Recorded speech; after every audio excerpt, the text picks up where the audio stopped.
Mwana mombe ya mombele famille so sengi mabele pe sengi fo de takatu ba mona pe ke ya le kaki o ya tikala otika ba mombele te partout ya matasa la plaine ba moi sécurité zali on na pe sécurité non ça la ka ata to beto lele na terrain non non l'hôpital ça clé te to loba ka to loba na ko loba te ko mwana zaki balobi bo o ya sali mabe ne rolanda akotikala te nga aza koko na ye mama na obenga no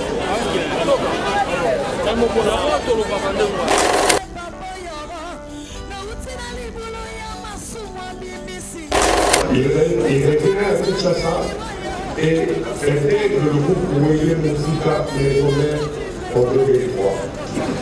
Jusqu'au jour de sa mort, Zoulema était société.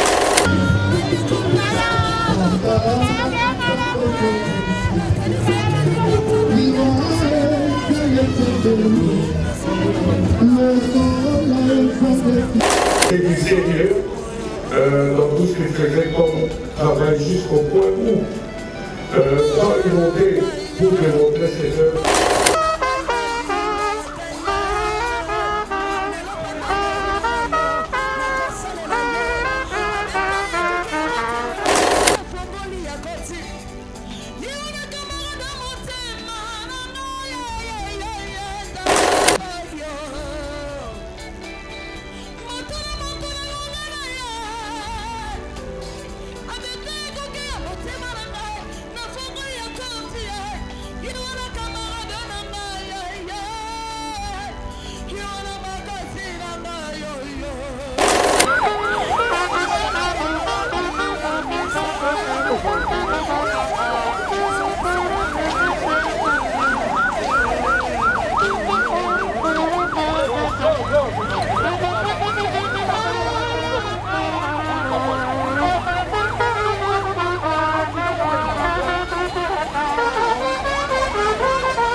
Parmi les bons, il y a le meilleur.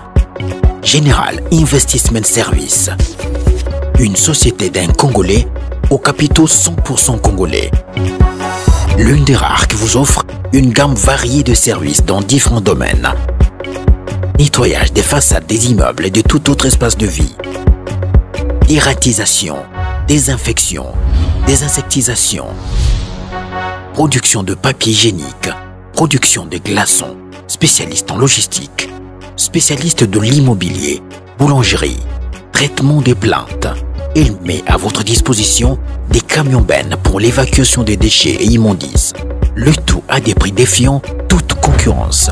Contactez-nous au 085 090 19 99 ou au 082 79 92 076. Rendez-vous au boulevard du 30 juin, immeuble Virunga, appartement 6, premier niveau, Kinshasa, Gombe. GIS, le meilleur.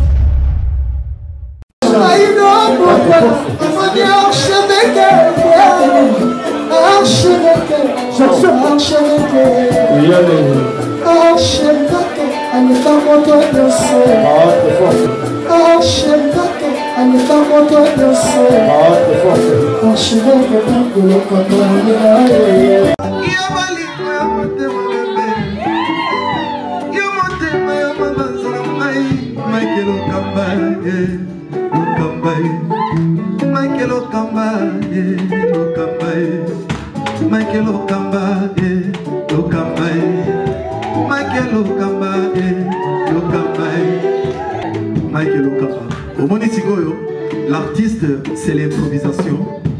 Na honoré dans l'émission. Africa Elengi TV, votre chaîne, l'incontournable, la star des chaînes.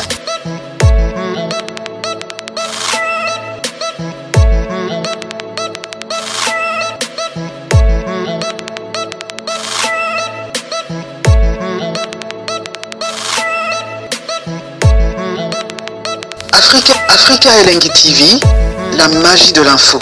Une tournée en Europe en 2023. Il revient à Kinshasa et intègre le groupe Wenge Musica Maison-Mère en 2003.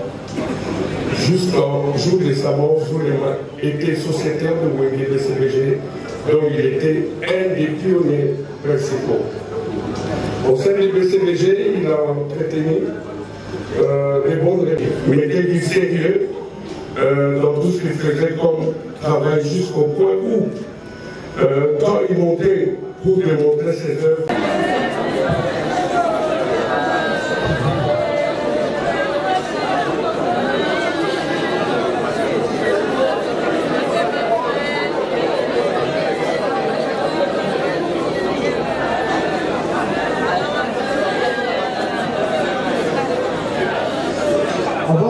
avant ma prestation, j'aimerais bien commencer d'abord à présenter ma famille. Dont la première a été décédée il y a quelques mois passés. La seconde, elle se présente au nom de Véronica Saint-Sateur, si tu peux le décider.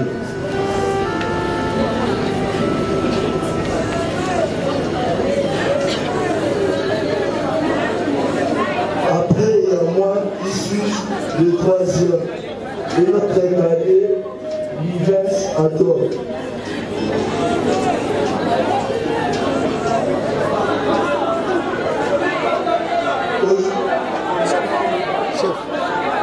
Aujourd'hui, nous sommes à niveau élu pour faire face à une épreuve qui nous touche tous.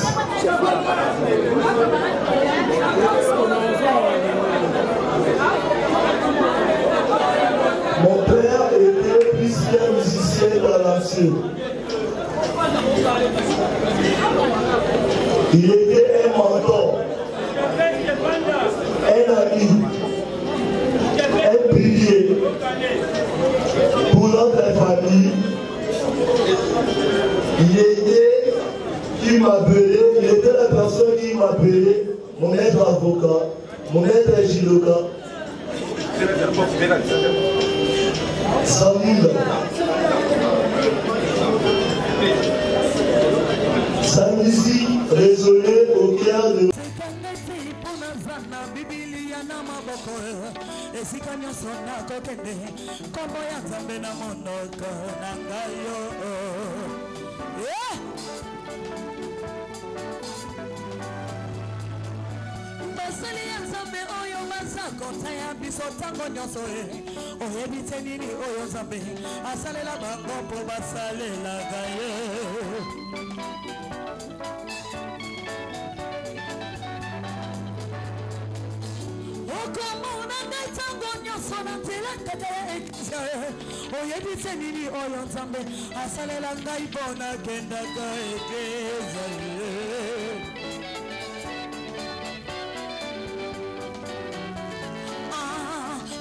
Kutu oya mokili, saukia pesi yombongo sengi merci. Ebongo kolo ya pema to pesi nini. Est-ce qu'on connaît la kolo ya pema maboko na bilolo te? Bete la kolo ya pema maboko.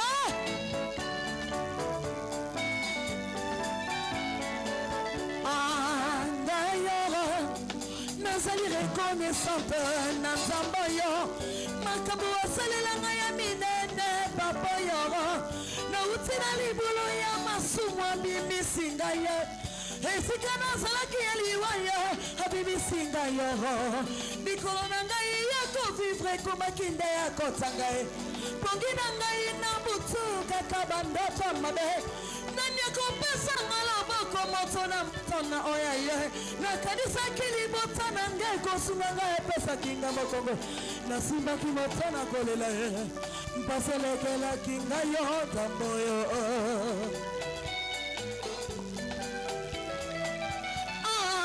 ngai yo bomoni tina ngai na linga kaye na lapanda ina tina ngai yo na kosalela ye abeta ekuke ya motema na ngai na fongoli ya koti yiwana kamara na motema na ngai yo motona ngongana ye abeta ekuke ya motema na ngai na fongoli ya koti yiwana kamara na ngai yiwana makasi na ngai yo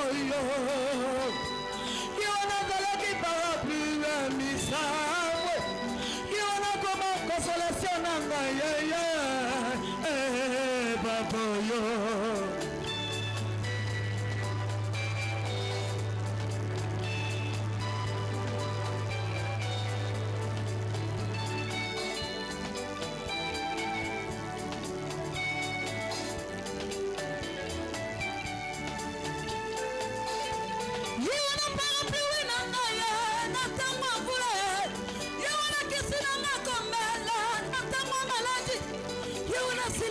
Sina ngaye tatoyo yiwana longola soni na ngaye zamboyo baboyo yiwana parapluie ya bana na tamba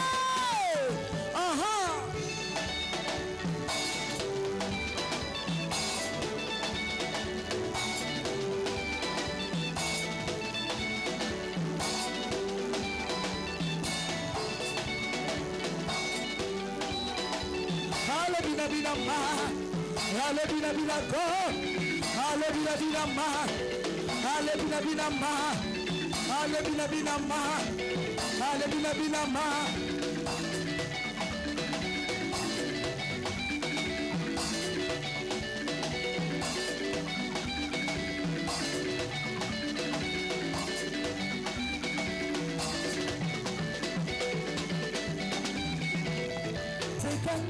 Puna zana Biblia na maboko esika nyonso na kokende kombo ya Nzambe na monoko na ngayo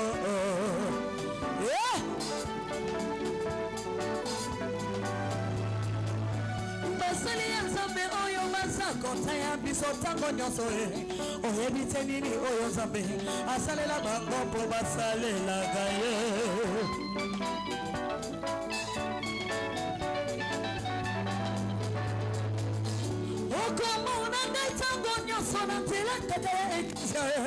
oyebi te nini oyo Nzambe asalela ngai mpona kendaka ekeza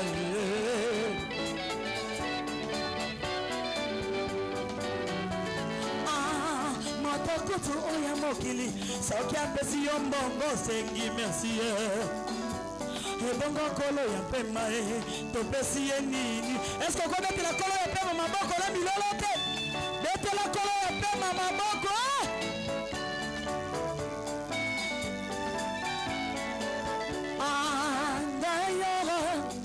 nazali reconnaissante na Nzambe yo makambo asalela ngai ya minene papa yo nauti na libulu ya masumu abimisi ngai ye esika nazalaki ya liwa yo abimisi ngai yo mikolo na ngai ya kovivre ekomaki nde ya kota ngai pongi na ngai na butu kaka bandoto mabe nani akopesa nga loboko moto na mtona oya ye nakanisaki libota na ngai kosunga ngai epesaki nga mokongo nasimbaki motona kolela ye mpaselekelaki ngai yo tamboyo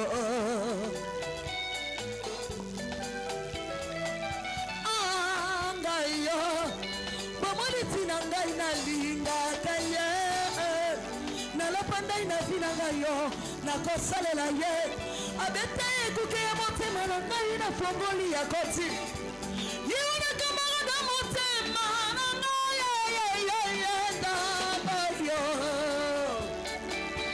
motona ngongana ye abeta ekuke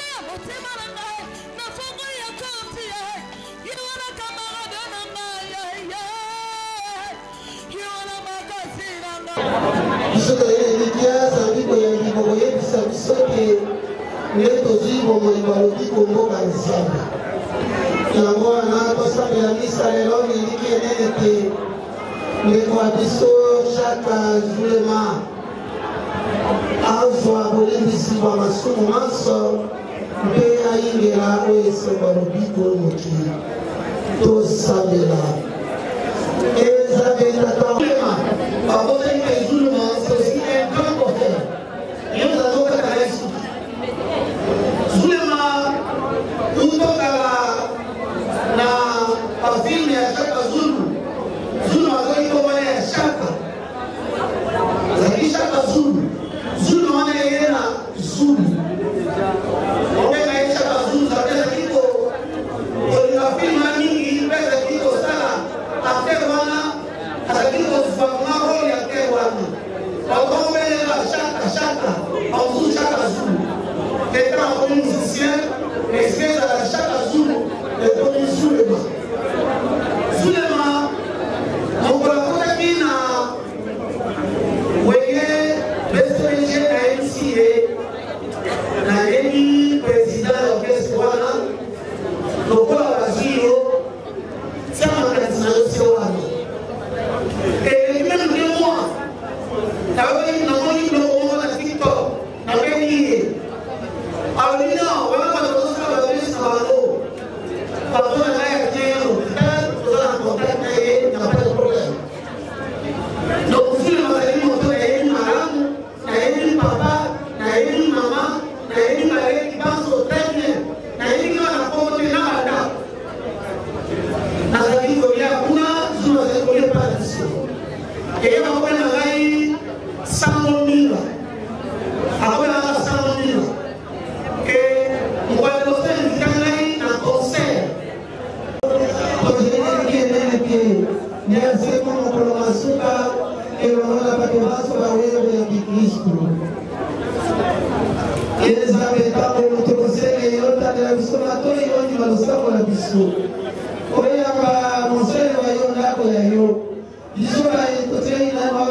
nous sommes aussi appelés à la Bogoto.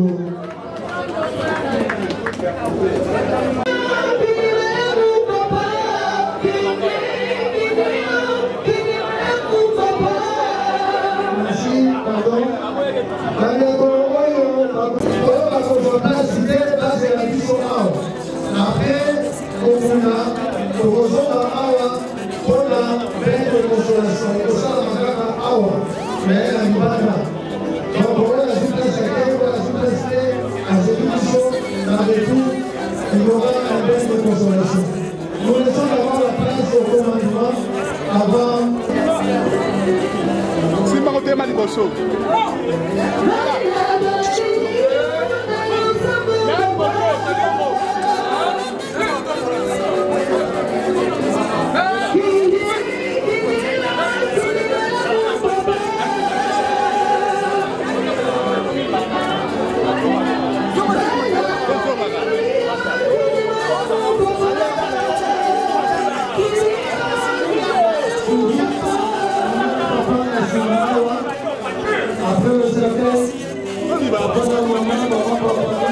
Papa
La famille Lodi attend. La famille Lodi attend.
Vous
L'artiste, c'est l'improvisation. Na honoré na émission na yo. Africa Elengi TV, votre chaîne, l'incontournable, la star des chaînes.